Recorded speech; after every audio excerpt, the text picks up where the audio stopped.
First of all, I'm just really happy that everybody could be here tonight. It's a little bit different than our typical law support group because I wanted to bring people together that maybe wouldn't come to a support group because it's scary. It's scary walking in the door. You don't know what emotion that you're going to evoke.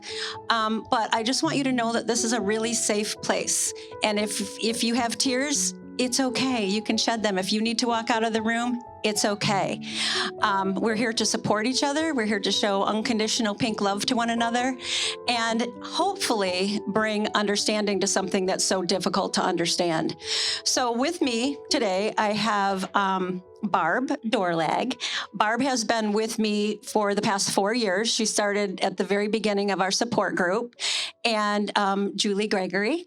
And Julie has a daughter that had died from bullying several years back, but we're just going to have Barb and Julie both do a brief introduction of themselves. Let me go first. Hi, so I'm Barb Dorlag. I'm a therapist with Mosaic Counseling, and yeah, like Bonnie said, we connected 4 years ago, and I started to help her with our support group, which I think has been a blessing to so many people. Coming together, supporting each other. It's a place where I'm there to help, answer some questions, help with some facilitating, but really it's the people in the group that provide the love and support that is so healing. So been really happy to partner with I Understand. Yeah. Julie, you want to pass it to Julie? I'm Julie Gregory, and I did lose my daughter, Jessica, almost 7 years ago to suicide, mainly depression, bullying, and bipolar disorder. And I just feel like it's really important to give her a voice now, that she's not here to talk for herself.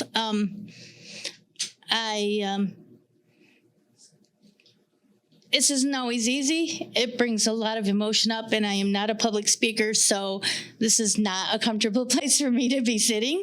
But I just really want to give her a voice and help people understand that suicide's not selfish, and that they're always thinking of their loved ones. And Julie doesn't give herself enough credit because Julie is amazing. She has helped so many people through their loss journeys. And it is nerve-wracking getting up in front of people and talking about a situation that we don't know is going to evoke emotions. And I think everybody here knows me that I cry all the time. And it's sometimes embarrassing. But you know what? I'm also grateful that I had somebody that I could cry over, that I loved so much, that he has brought me to this place of wanting to make a difference so other people don't have to go through what I did or what you have. And if they do, I want to make sure that they have support. And that is why we're here. So the ladies know that when it comes to Vonnie, I always have a plan, but then that plan seems to change a little bit, and Barb never knows what she's going to walk into on a support group night. So I had written an outline, but I feel like I get signs. I don't know if any of you experience signs from your loved one, or maybe it's an angel, or maybe it's divine intervention, but today I was writing a chapter for a book on grief that I was asked to be a guest writer for. And then I finished it. And while I was doing that, I had somebody that, knows another project that I'm working on. I'm writing that. I get my new project delivered, and this person is texting me. Things come in 3 to me. So I felt like I need to read my grief chapter to you. And the reason that I feel like I do, I don't know. I feel like maybe one person specifically needs to hear it, but also it kind of sums up the grief journey in 5 minutes. So I hope this helps. I call the chapter, Love Never Dies, It Grows Stronger. The most difficult part of my loss after loss journey is watching my kids grow up without their dad. How do you tell a 5-year-old their dad died by suicide? I thought suicide was something a crazy person did, but my husband wasn't crazy. He was kind, loving, gentle, and fun. He made me laugh. He made our kids laugh. He lived with anxiety that could turn into debilitating depression. I didn't know depression could kill. I didn't know because we don't talk about it like that. Depression is an illness, one that takes almost 1 million of our friends, family members, neighbors, and coworkers worldwide each year. But we continue to act surprised when it happens. My husband, Rob, didn't choose depression, nor did the 3 generations before him. Yet, the effect of depression is considered a choice. Do people living with other illnesses choose their illnesses? Do they choose to die when their organs, blood, or bones fail them? I began to ask questions that I noticed not many were asking. Why is the brain the only organ in our body that is judged when it fails or becomes weak? Why do we talk more about the act than the illness? Why do we judge mental brain health illnesses yet grieve suicide? I'm still in search of those above questions. I found myself to be very alone after my loss. Most didn't understand and offered advice given not experiencing this type of devastating loss. Many would say to me, get through that first year.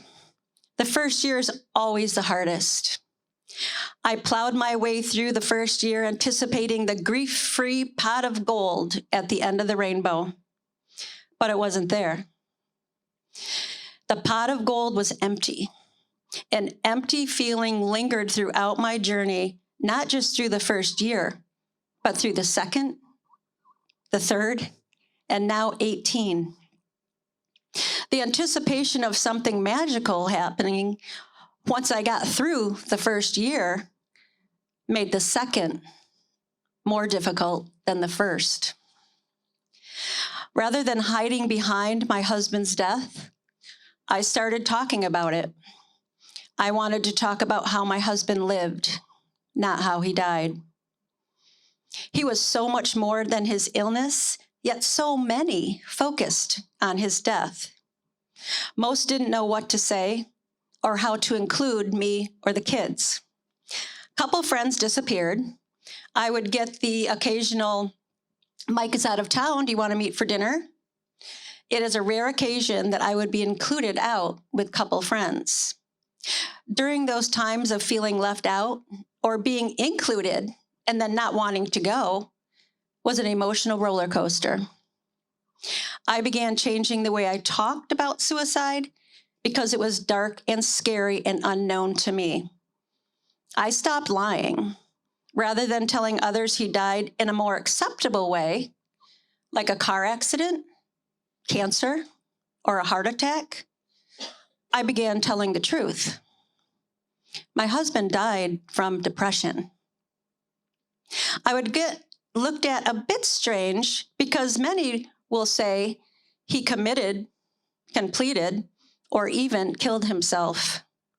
Those comments would make me cringe and make my stomach sink to the depths. Following a suicide loss is the dreaded, most asked question. How did he do it? Really? I have just experienced the most devastating, difficult, and painful loss, and you are now asking me how? Do you know that that brings me back to the moment that became a vision every time I closed my eyes?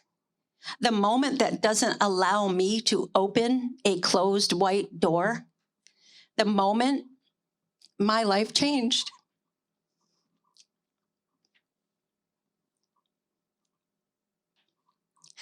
I get emotional too. The questions force me to suffer from self-proclaimed turtle syndrome. I would head out to reality of heading to the grocery store or pick up one of the kids at a school function. I would get the look of shock, not knowing what to say or what would someone say to someone whose husband just killed himself. Or I would hear the whispers in the same vein as the looks I received. It was hard, and hard is an understatement. I forced myself back into a turtle shell. I would slowly peek out and venture out praying I would not run into someone I knew, as the questions, the whispers, and the pointing were too much for my broken heart to handle. I was tired of feeling alone in a crowded room. I was hurt by those who were defining my husband for how he died rather than how he lived. My kids needed peace. My kids needed understanding. The love for my children allowed me to see something that many have a difficult time seeing after any type of loss or grief they are living with. It is not time that heals. Time just goes away. It is love that heals, and love can stay a long time. We created the nonprofit organization, I Understand Love Heals, because we understood something that many won't ever deal with, admit to, or even seek help for: mental illness and suicide. Learning as much as I could, supporting my children after 4 generations of suicide loss, I had more questions. Why isn't the genetic component talked about? Why do we cover up, hide, and sweep mental illness under the rug? Why don't we say brain illness? Isn't our brain that is in pain or not functioning properly? The CDC states that over 54% of those who die by suicide do not have a diagnosed mental health illness. Yet 90% of those who die are living with depression. Does that make sense? This means more than half of those who die by suicide are experiencing some form of pain that is leading them to depression. Pain is something we all live with at some point in our life. Couldn't we all be at risk if it is pain that brings on undiagnosed depression? Depression is an illness. It is treatable. It is preventable. Every other illness that our body can face is just like depression. It's treatable and it's preventable. Yet other illnesses can be terminal. We know now even the flu can be terminal. Then why can't our brain suffer from a terminal illness? My husband had an illness. I didn't know that depression had this deadly effect. Once I did, I was able to take some of the guilt away from a suicide loss because I knew he didn't choose his illness. Therefore, how could he choose his death? Didn't he just want his pain to end? My husband left me a gift. He left me the gift of passion. It took me a long time to feel it, but once I did, it ran deep. A bittersweet place to be, knowing I had to lose Rob to find it. A passion to remove the stigma, change the views and narratives surrounding suicide, and freeing those who are struggling to seek help, removing guilt from those who have lost, and understanding that love never dies. It grows stronger. So that's my summary story for you today.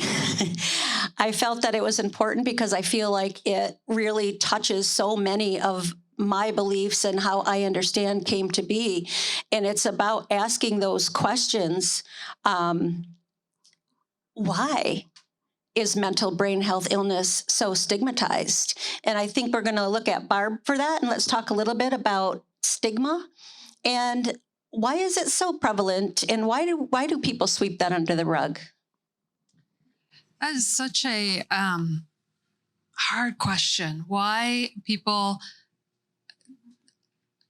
aren't willing to talk about their pain in their lives and seek help, right? That reaching out to, whether it's a friend, whether it's a clergy, whether it is a therapist, the stigma of brain health, of mental health.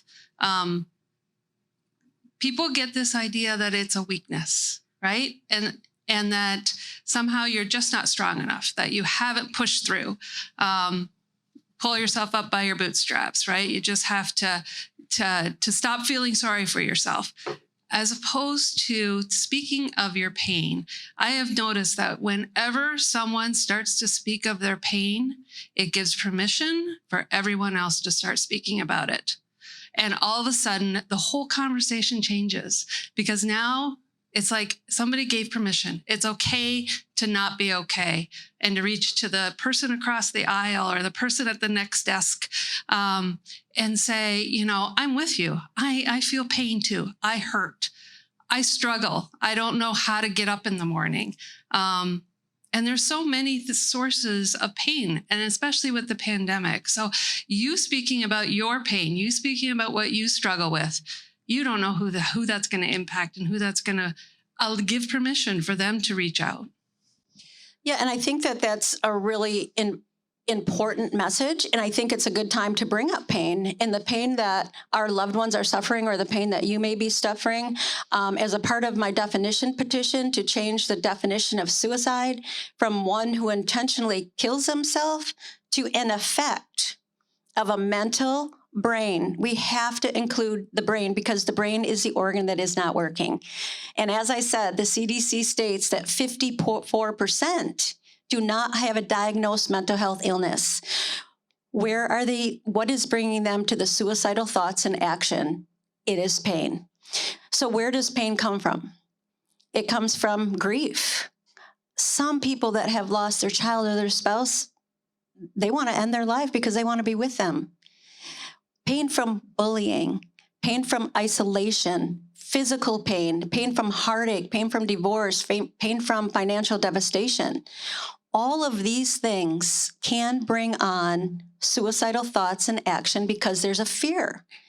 There's a fear of what's going to happen next. So Julie, I know that with Jess, she experienced some pain. Talk about Jess's pain that she experienced. Well, a lot of the things that you just mentioned, the physical pain, the financial pain, the fact that she lost her job. She was fired from a job that she loved and didn't understand why she was fired, was a big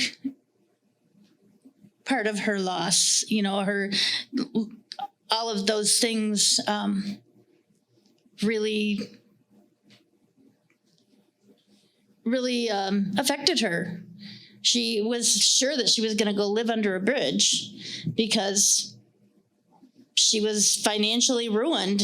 She spent her whole life savings, which probably doesn't sound like a lot, but I mean, she was 28, but it was a lot to her. Yeah. And even though we talked a lot about, you know, she's never going to go live under a bridge. We always had a bed for her. But, you know, in her mind, that financial ruin was enough to take away all hope. Mm-hmm. And sometimes it's not just one thing, right? It was a multiple. Right. So it's more than one that can stack. And I think that it's important that when we talk about pain, and if I go back to the definition petition and how we talk to other people about our own loss, I think is key to our own healing and to bringing understanding to something so difficult to understand, to reduce the stigma and judgment attached. So if you were to ask me how my husband died, and I said, he killed himself, how does that make you feel? It's a little uncomfortable. I would never say that, but people do. Or maybe they say, well, he committed suicide. Well, up until 1964, suicide was considered a crime. That's where the word commit comes in. And if we are truly dealing with an illness, with over 90% of those that die by suicide have undiagnosed or diagnosed depression, depression is an illness. So why are we talking about the illness more so, the act more so than the illness? So if I were to answer that question a different way, how did your husband die? And I said he died from depression. It gives us a much different conversation. We can talk about the illness rather than the act. We could talk about the signs and the symptoms. So much easier. And it's the truth. It's the updated truth of what suicide really is, an effect of pain. And I think that, Barb, you in your sessions, and I notice that you're using, the word pain a lot more too.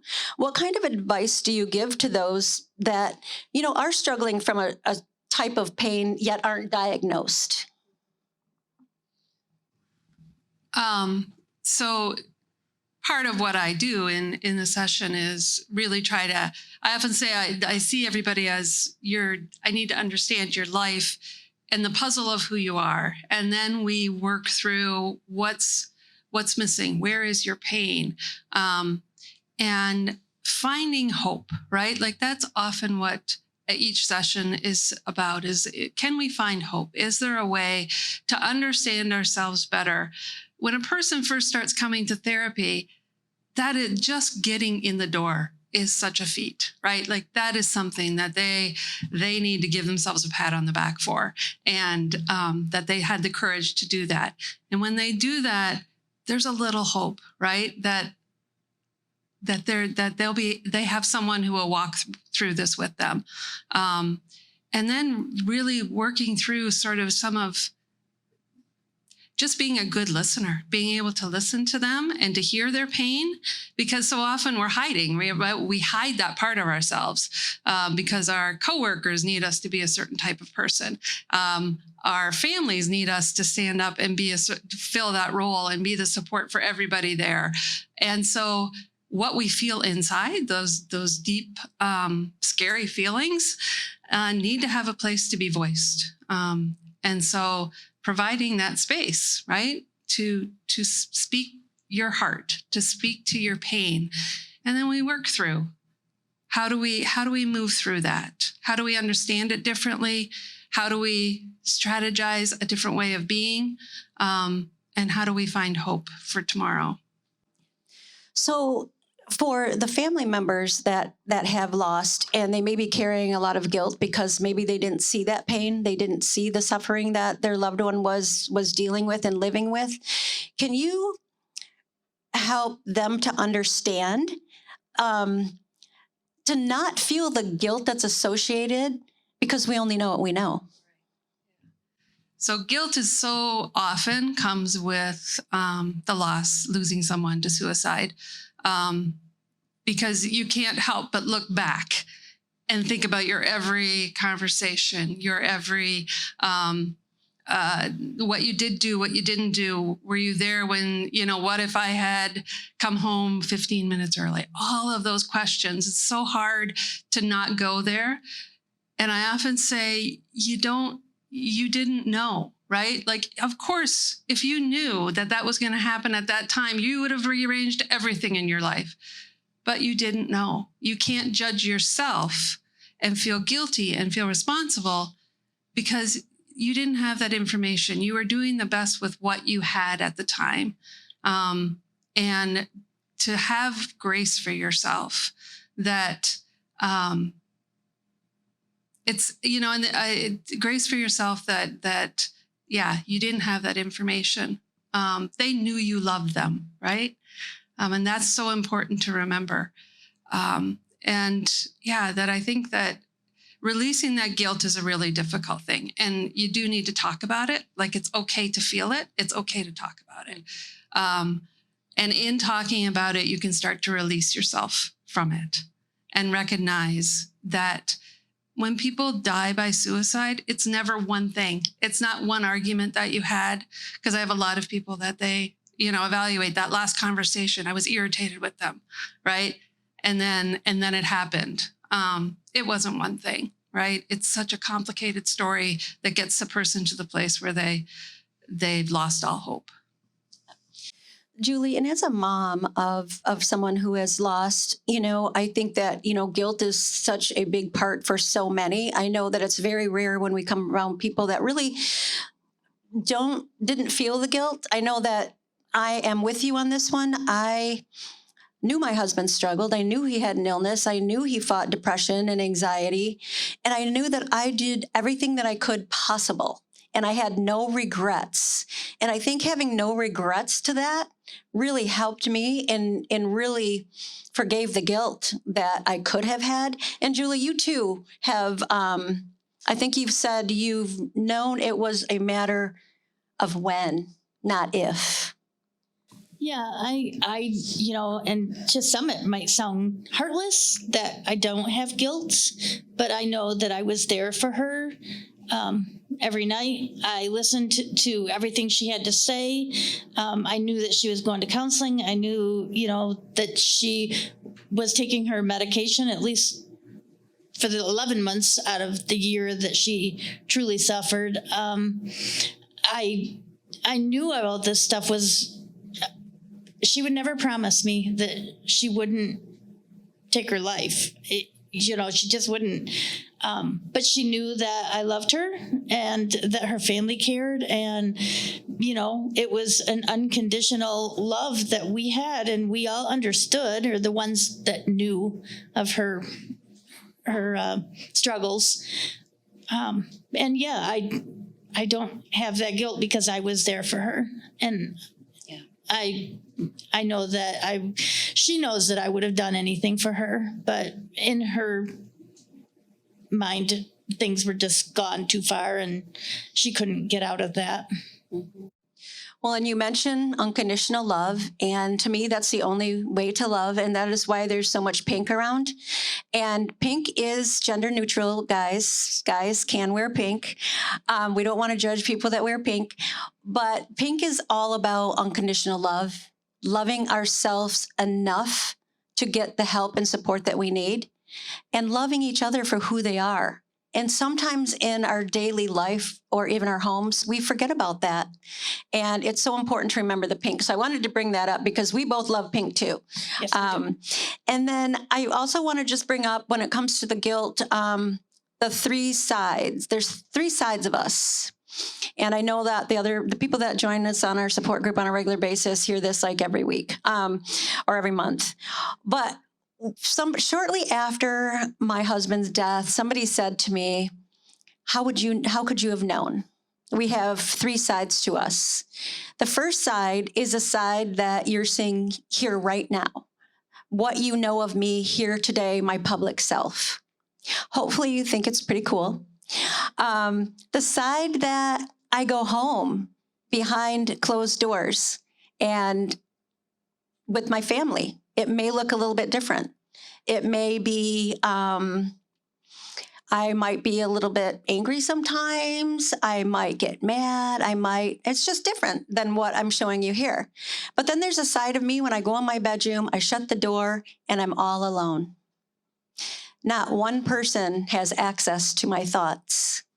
If I don't share those thoughts with somebody else, how are you going to know what I'm thinking? I could be here right now and look perfectly fine, but I don't want to hurt anybody, but I'm really hurting, and I go home and I shut that door and I have suicidal thoughts, making plans, but I don't tell anybody. That happens way too often. That is why the bridge to communication is so important. But remember the three sides to us and think about that.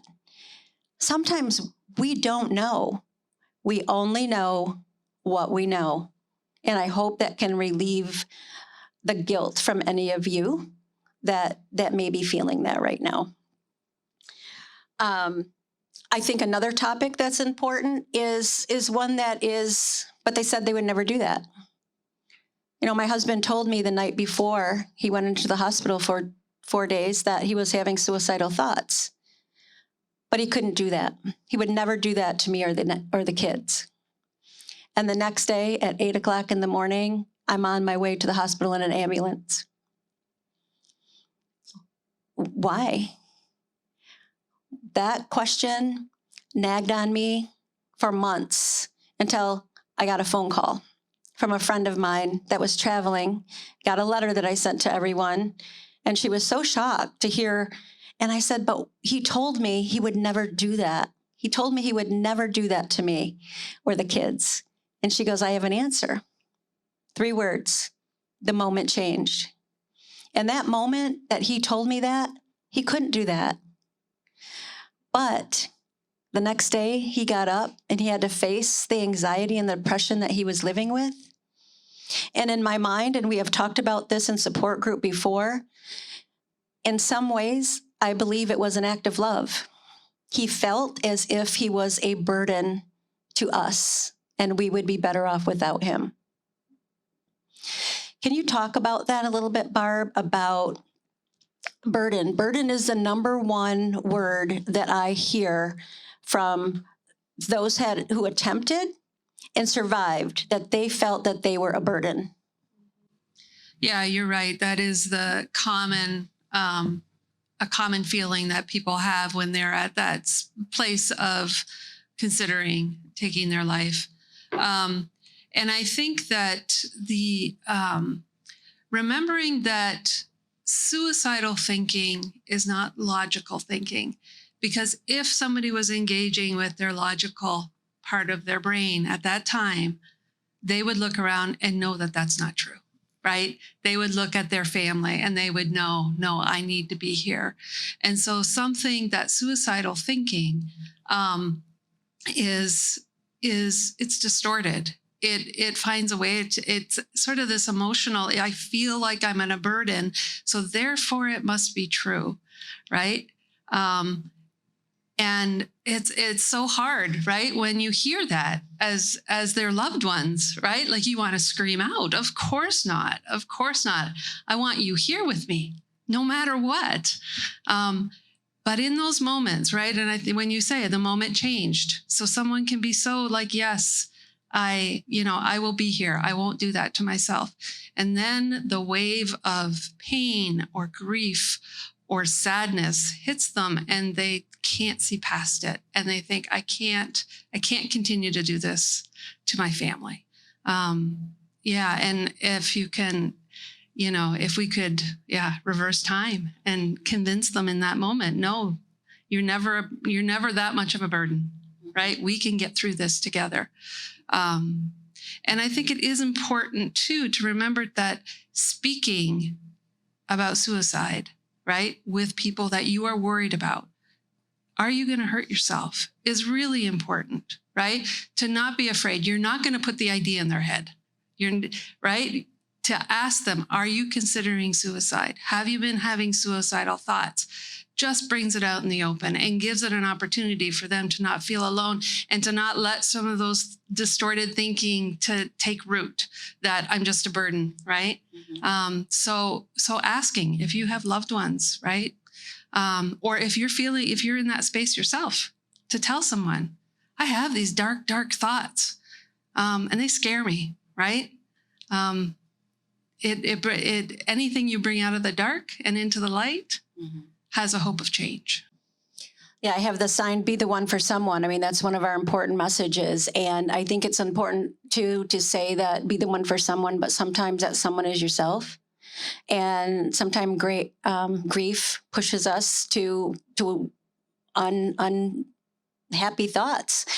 But I also go back to, what I understand beliefs are, is that we're dealing with an illness. And until we truly understand this illness, we can't, they're all illnesses are treatable and preventable, yet some are terminal. I mean, I look at my husband died of a terminal illness because he did everything that he was supposed to do. He went to a doctor, he had a therapist, he exercised, he ate right. All of those, he had a family that loved him. He was successful. But yet he was 4th generation. So right there is a genetic component that's involved. So do you have somebody in your family that has a mental brain health illness? And that illness can be something that we cover up, something that we don't talk about. It could be addiction. It could be alcoholism. It could be depression. I had one mom call me and she was, there were no signs. There were just no signs. There was nothing. There's always something, but how do we know what to look for if we haven't been there? So I started asking her questions because I knew we would get to the bottom of it. And we finally got to the bottom of it when she said, well, he had a gambling debt of over $100,000. So there we go. He was feeling as if he was that burden to the family, and he wanted to relieve the family of the burden. These are all signs. These are signs that we don't know about until it's too late, which is why it's imperative that we talk about it now. We talk openly about it, and we talk about it in the right way so we can educate others, so we can help others. Because I know this for me, and I know for Julie as well, is that when we can help somebody else, we heal. We heal, and we heal in places that we didn't even know that we needed healing. Julie, tell us a little bit about what you've done and how many people reach out to you just to talk to a mom that has had this loss. Well, the day that I found her, I didn't know about, I don't even know if I understand existed then. I reached out on Facebook and made a post about how she had passed away from mental illness and that she was sad. She didn't want people to know. She was ashamed of, the way she was, the depression, the bipolar, being fired from her job. And so making that post and telling people that I would listen and that I never wanted somebody to be alone. And I guess I made a lot of posts, but I also started writing a blog about how that first day, and because I was encouraged to write by somebody, that I wrote out. I guess what I'm saying is I played out that day over and over and over again in my head, and I started writing it out, and I think I wrote 28 blogs in a 2-day period of time. In reality, it was March 10th and March 11th. But those days, and the blogs, one of them was over 50,000 people read it. Every now and then I'll get somebody a message that somebody else has read it and somebody else has liked it or commented about it. And that it makes me feel good that I've reached out and I've talked to people from all over the world about mental health or mental illness. And then I met you, and you validated all of my feelings of, my daughter is also 4th generation that I know of. My grandfather, an uncle, a cousin, and my daughter. And mental illness obviously runs in the family. Depression, bipolar. I mean, I can see some of the traits in family members. And I just think that being able to talk openly about it. I am an open book. I answer whatever questions. I guess even the how, because if somebody's going to be that curious, I'll tell you how.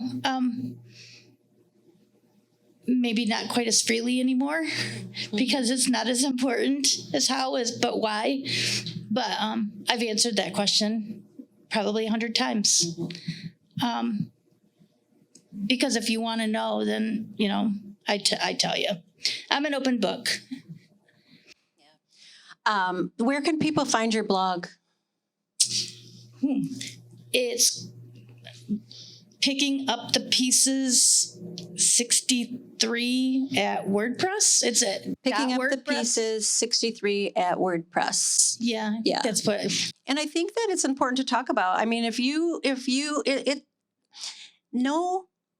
is what's interesting about a suicide loss is that we all have different stories. We all have different experiences. Yet, for some reason, after the loss, we all feel the same way. We have felt you, Julie, talked the way that I talked right when I met, about talking about the illness versus the act. I don't like to talk about the how. I feel that adds to the stigma of it. I feel that adds to the trauma of the person that's talking about it. Some people do. You don't mind. It's all individual. You can do and say whatever that works for you.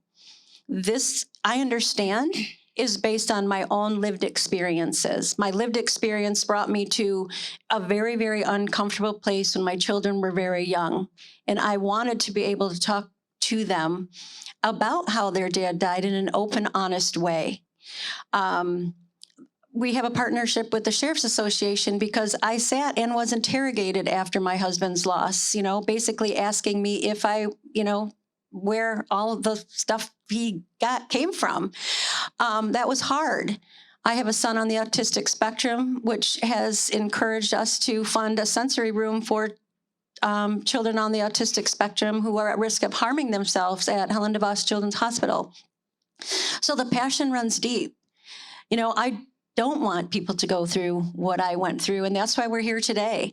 And I think that opening up and sharing and hearing each other's individual stories is helpful. There's power in sharing your stories. There's power in putting a pen to paper and writing. And I'm so glad that somebody encouraged Julie to write. And I encourage each and every one of you to start writing. My book, I Understand Pain, Love, and Healing After Suicide, it's this much of 12 inches. It's very thick, but it's all from my journaling. And what's really healing to me is I go back and go, wow, I've come a long way. So I really encourage that for healing. And then the other thing that I really encourage, if you haven't heard of tapping, I know that I've shared it with several people here, check out Brad Yates. And it's tapping. It's just tapping different pressure points on your face. He has one that's specifically for grief. It's about an hour long. But it really helps. Generally with tapping, you do it for 5 or 6 minutes, but you have to do it. Whatever you find your comfort and your solace in, you can't do it once and walk away. Whatever it is, whether it's writing, whether it's tapping, whether it's walking, you have to find something that gives you a purpose and find you peace. So we're going to get to the questions in just a minute, but I just want to have Barb and Julie both what's your last message for those that have lost a loved one to death by suicide?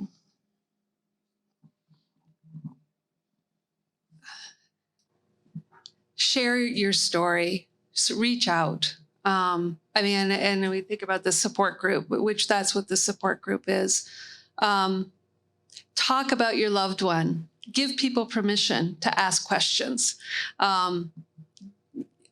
So often, those who are on the other side, who are there, who want to help you, sometimes they'll say, "I'm afraid to mention their name because I don't want to remind them."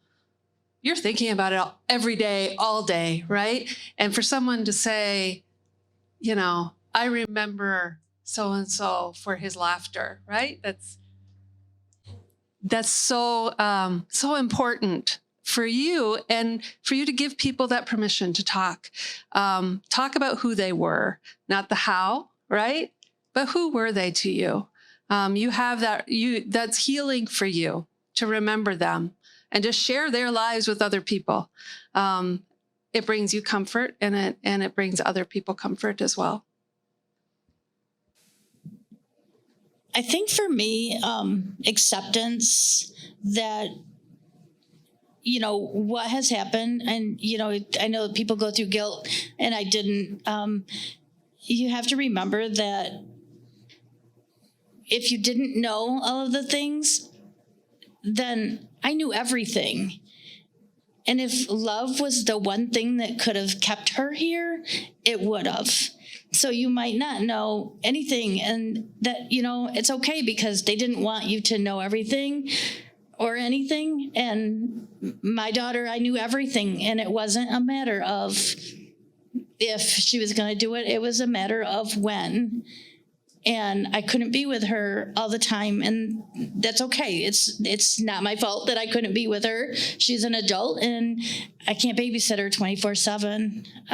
But accepting, and maybe giving the people around you a little break, because they don't know what to say, and they say stupid things. They're in a better place. Nope, they're not. And, I don't know how many times I heard that, or that she was selfish. Not so much. I have letters from her that apologize and tell me how sorry she was, that she knew I would find her, and that she was sorry that she did what she did, but it was her one and what she thought she needed to do. But acceptance, I guess, and hope.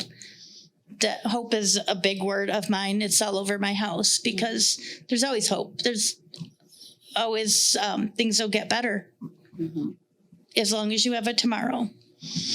You've said some really beautiful things, Julie, and I really especially like the, if love would have saved her, she would still be here. I'm sure that all of us can agree that our loved ones didn't lack in the love category. And like we say, there's never just one thing. And just to touch base on another thing that Julie said, ignorant people say dumb and ignorant things, right? And at first I was really bothered by that, until I realized other people haven't gone through my loss. They haven't lived my life. They don't know what it's like. So I'll take that ignorant comment and that stupid thing that they said and let it go, because I wouldn't want them to have to experience my loss just for them to understand. So do we have any questions? Awesome. We have one question. Okay. Acceptance. How to get it? Barb. Yeah, I wanted to say too that the journey of grief is different for everyone, right? And you've probably all heard of the stages of grief. And just to give yourself patience and grace as you go through it, because it's going to be different for everybody. There are no rules. Acceptance is one of those that we're moving towards as you move through the grief, right? Acceptance is what we hope to get to, and you talk a lot about that, Vani. Have patience again for yourself. Acceptance is a process. You'll feel, okay, I've moved, I've accepted, right? I'm feeling better today. And then you'll be hit with another wave of grief, and you'll get knocked down by it again and be like, what happened? I thought I had moved through this, but that is the nature of grief. Acceptance comes with little things, right? It's when you're able to allow yourself to feel a little joy. Allow yourself to have a memory about your loved one, or to talk about a memory about him or her,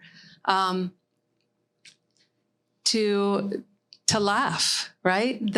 Those are all little movements towards acceptance, and accepting that you will never be the same, right? I think that's part of the heart. You will never be the same. You will always carry this loss with you. But you can move forward, and you can have hope, and you can have new memories and new joys. But it is a slow process. But allowing yourself the grace to have those little moments of joy, of peace, and to not feel guilty about it, right? Your loved one would want you to have those, and to remember that. Julie, do you have any more on acceptance? Well, I think if we're talking about brain health, and I mean, would we have to accept? I guess we do have to accept that if our loved one died from cancer, it's not any different. You know, you don't choose cancer, you don't choose suicide. So accepting that they're gone because of an illness, to me, makes it a little more bearable. And not easier, but I mean, it's not ever easy, but it's an illness. Mm-hmm. Yeah, I think that that's key is, acceptance. I knew that if I didn't accept my situation, if I didn't accept that my kids were no longer going to grow up without their dad, if I didn't accept that I was a widow at 39 years old, or if I was going to be a single mom and have all of the, joy of being a single mom on myself, I don't know what would have happened. I could have easily turned to self-medicating with drugs or alcohol or something else. But I knew that if I didn't accept my journey and the path that I'm on, I was afraid of where it was going to lead me. So often we talk about, a sign or a higher being or your God or whoever that is. And if you truly believe in that higher being, whoever your God is, he has a plan for you. And that plan is sometimes not what we think it's going to be. We all think we are going to live until we're 80, 90 years old. Well, I thought I was going to be a widow at 90, not 39. We don't know. So acceptance of our journey and what is given to us is key to moving forward. And the only way that you will do that is if you find the passion behind it. Because we all need a purpose and we all need a reward for that purpose. So as I said in the chapter that I wrote, this is so bittersweet for me because I am making this difference, I hope, touching people's lives, bringing understanding to something so difficult to understand. And oh, yay, I have a book and I have a podcast and I can talk right here. But guess what? I would much rather know what it's like to have my kids grow up without their dad. But that's not an option. So I can put my big girl pants on, pull them up, and accept my new journey. And my new journey is like my old journey, living with no regrets. So I can do things for the right reasons, help people through their journey, and through that, you will heal. You all will need to find what that is for you. You don't have to sit up here with a microphone. You don't have to write a book. Just getting up out of bed and taking a shower and remembering your loved one, buying a puppy, something that will make you smile. That's what acceptance is. But the biggest thing with acceptance is change. And change is the most difficult thing that any of us will ever do. But in order for us to change, we have to accept it.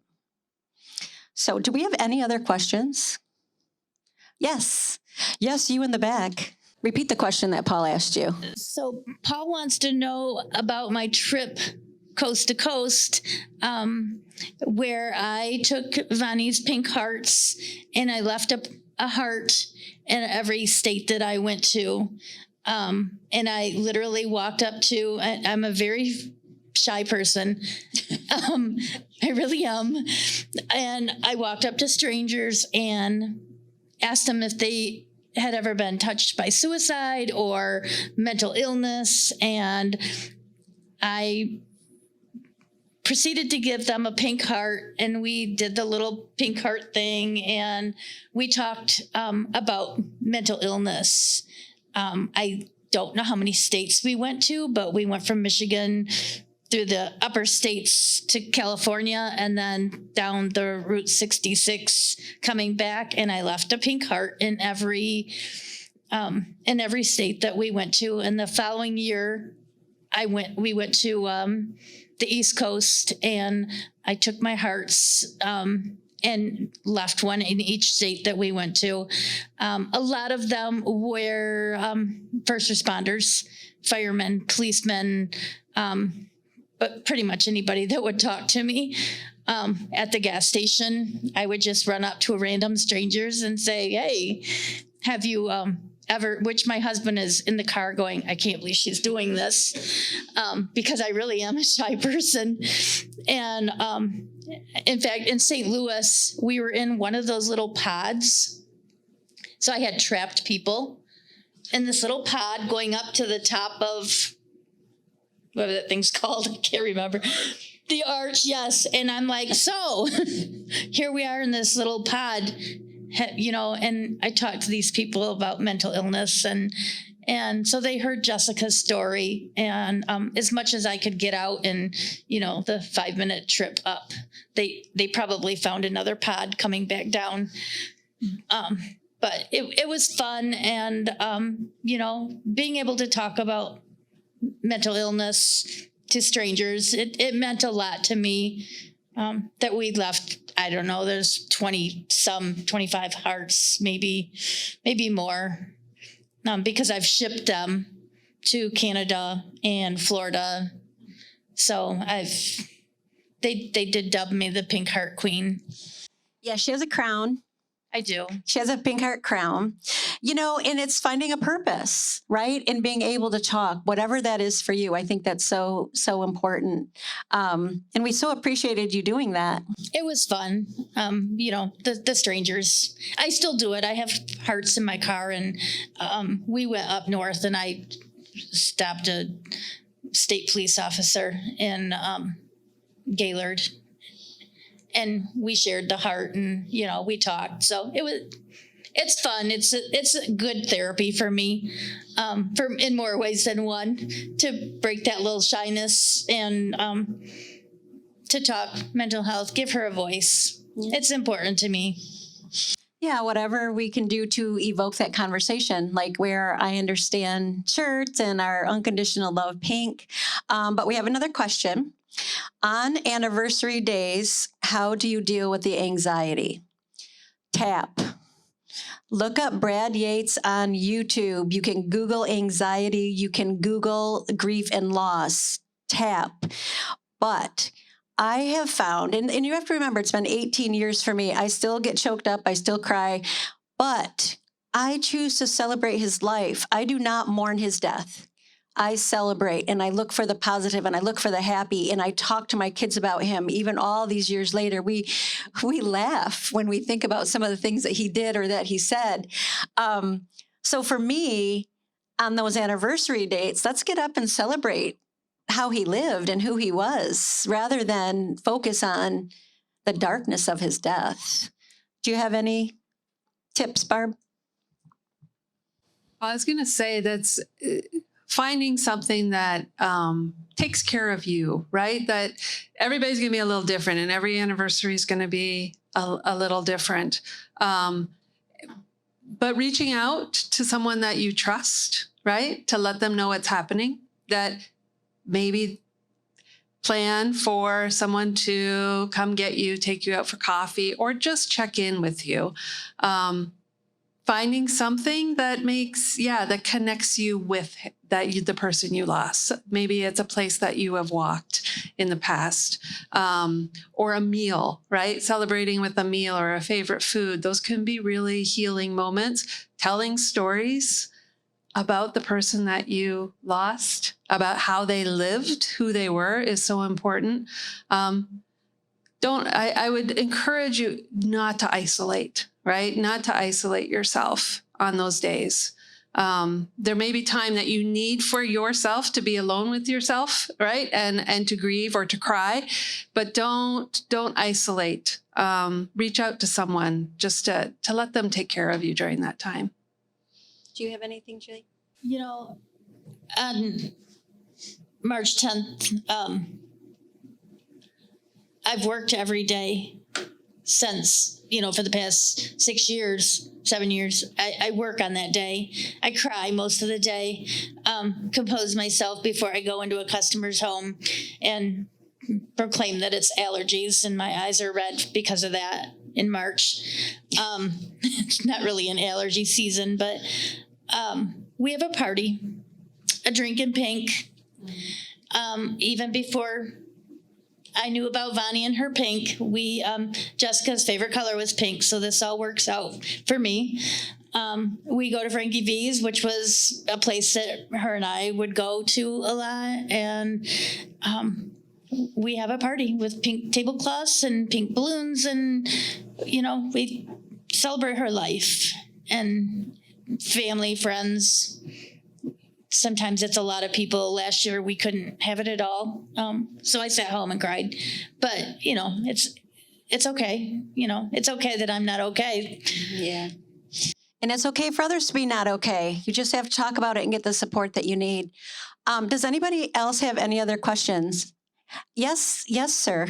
Okay, so you're asking 8, 12, and 15 years? 12? Okay. And you're asking the question, what to do to support your children, and the signs to look for. Okay. Yeah, so it's a wide range, right? Those different ages at different stages, right? And so with the younger ones, you're looking for some aggressive play, maybe, or a difference in play, or a disconnect from things they used to enjoy, being really quiet, right? And this all depends on the child, but something where they're just not. Something, that sixth sense, that gut feeling, something's just not quite right. Play therapy can be really helpful for younger kids. With the older ones, right? You're going to look for, if you're starting to see some unusual behavior, maybe drinking or drugs or isolating, right? Spending a lot of time alone, not enjoying the things that they used to enjoy. If they used to love soccer, or they used to love to hang out at a friend's house, and now all of a sudden they're like, I don't want to go. I just want to stay home. Those are some signs that there's, that they're in some pain. And, if they're talking about, like, if you're worried about if they're thinking about suicide themselves, right? If you find them talking about that, right? To say, you know what, let's get you in to talk to someone else that, knows a lot more about this, or that where you don't have to, not to stigmatize it. I was just talking to somebody who says, them wanting them to talk to a therapist is like, oh, you think that something's really wrong with me? No, it's a safe place to talk about these things. But any unusual behavior, especially the isolating and not wanting to connect with things that they used to enjoy connecting, are important signs to look for. Or if they're acting in ways where sometimes it's like they're starting to give special gifts away, things that were really important to them. Those are important things to look for as well, that, they're starting to say goodbye in a way. But don't be afraid to ask. I think that's so important, just to say, listen, do you have, and if you don't want to use the word suicide, I encourage you to use it because I think it destigmatizes it, but dark thoughts, do you ever have really scary thoughts? It's okay if you do, right? Let's talk about it. Yeah. A lot of those signs of grief too, for the loss of their cousin as well. Absolutely. Yeah. And I think, again, you don't have to worry that you're going to put thoughts in their head, right? They lost someone, we want to talk about this because we don't want you to ever feel alone, because your cousin felt alone. And so let's not have that happen again. Mm-hmm. So let's just be open and talk about how we feel. And remembering pain is a common denominator, right? So look for those signs of pain. But I also think that what do we do if our loved one, if you're worried about suicidal thoughts and actions in your other family members because it's already happened? And this is what we're not doing. If my husband had cancer, we would have talked about it as a family. We would have gone to the doctor. We would have gotten a treatment plan. We would have gone to follow up for 5 years. With mental health, brain health illnesses, we're ignoring the pain. We're sweeping it under the rug. We're calling it teenage defiant behavior. And we're missing it because we don't know. That's why we're here. That's why we have to talk about it, because I know that you know, and I know you will talk to your kids. But this is for everybody else out there. Talk and ask the questions. It could save their lives and even your own. And I'll go back to that. Be the one for someone, and sometimes that someone is you. Okay, any other questions? Yeah, Kit. May I give my perspective on this? Yeah, sure. I lost 3 cousins to suicide, but my mental health issues also started in 3rd grade. And I'm 73, so you can imagine it's been a lot of years. You didn't talk about it, but in high school I became very suicidal. There's nobody to talk to. Someone was there, somebody kept me from doing that, and about 20 years ago, it got really, really bad, and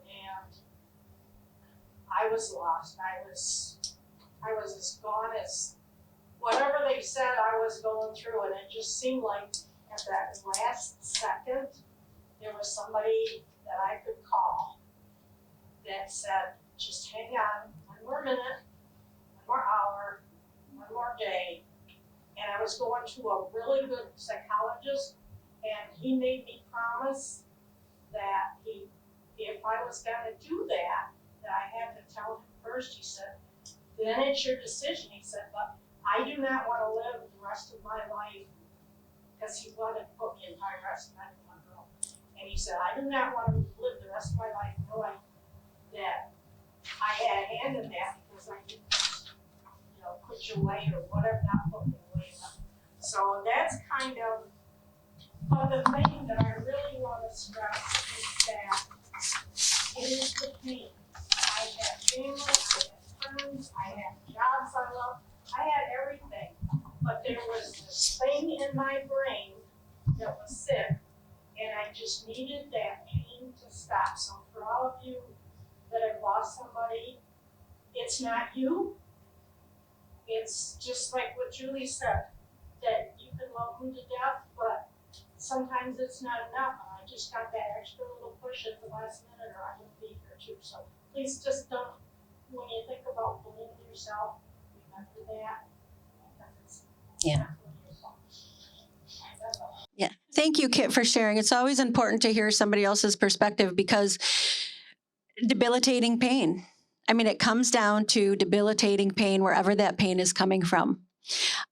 So thank you for sharing that. The thing she said too about, or whoever maybe about being a burden, I felt like I was the worst burden in the world to everybody I was around, because even though they didn't know that I was really going through this, because we didn't talk about it, it still manifested itself in other ways. And I thought, well, if I'm not here, they won't have to deal with me, and so everybody will be better off. Yeah. So you're validating that point of feeling as if you were a burden. And I think that the word burden has been the most commonly word used to me in describing. Even my husband used the word burden, and he felt like he was a burden to us. But any other questions? All right, I'm just going to wrap up by saying thank you all for being here. And I want to just talk a little bit about what I understand is going on. This is the first of 3 series that we're doing the second Tuesday of the month. And the second one is if you're living with someone that may be living with or struggling with a mental brain health illness or have had a suicide attempt. We want to be here and support those. And then the third, that's March 15th. And then April 19th is for the caregiver. If you are taking care of someone, we want to give you tips and pointers on the best thing to take care of you. Because oftentimes we don't take care of ourselves especially after we lose someone and the grief that follows. The other thing that I wanted to let you know is we are an Amway Riverbank Run charity partner. If anyone is interested in joining our team, you can sign up at AmwayRiverbankRun.com under I Understand Love Heals team. We would love to have you. We have different incentives for fundraising that is on the table. We also it's kind of our year for runs, and we're going to be doing our signature event in September, hopefully at Meyer Gardens, and it's going to be about physical and mental health, the importance of them together. But we have another run. We have 4. We have the Amway Riverbank Run, the Reeds Lake Run, the Reeds Lake Triathlon, and the Be the One Run. And each one coincides with May is Mental Health Awareness Month. June is Men's Mental Health Month. September, National Suicide Prevention Day is the East Grand Rapids Triathlon. And then World Mental Health Day is a day after our Be the One run. So we have runs coming up, and we have other events coming up as well, but I wanted to mention those. So I just want you all to know that if you are struggling, there is help available always. You are not alone. I always tell everybody, you can even reach out to me. I will answer. I may give you to somebody else eventually, but I will answer to help support you throughout your journey. And Ryan just doesn't send one message. He sends like a book. It's like 10 paragraphs long. But I love it. I love it. And so what I want to leave you with today is I started out by saying that, you know, I believe in signs and they come in threes. And I shared my letter with you. And while I was writing, my chapter, while I was writing that chapter, you know, I had my new little book come in. And my little book is just a 7-minute read of inspiration. And while I was writing my chapter, watching the delivery guy deliver 5,000 books to me, I did get a little message from Ryan. When are your books going to be ready? And so I brought them because I feel like that was my third sign, all in that 1 minute thing that was happening. So I brought one for each of you. And it's called Change Can Be Beautiful. And as you know, butterfly is my sign because it's all about, you know, being in that dark place and going through transformation, but it takes time. And we all have the ability to emerge into something beautiful if we allow it. Our loved ones want us to be happy. They want us to love. They want us to laugh, and they want us to live. And the only way that we can do that is through acceptance. Accept your path and your journey along the way. So I have one of these for each of you, and you're very privileged to have this because they're not even out yet. But I did just get them, and I just really felt the need that you needed to have them here today. So thank you, Barb, as always, for joining us and offering us that professional therapist opinion. And Julie, I always appreciate you and your ability to share and your willingness to share and how you've accepted your path. So thank you. And thanks to these great guys here, Dave and Matt, for helping us out in the videotape. And this will be on YouTube next week or so. We will videotape these next 3, so those that couldn't be with us, whether they're out of town, can watch it later. So thank you all for coming.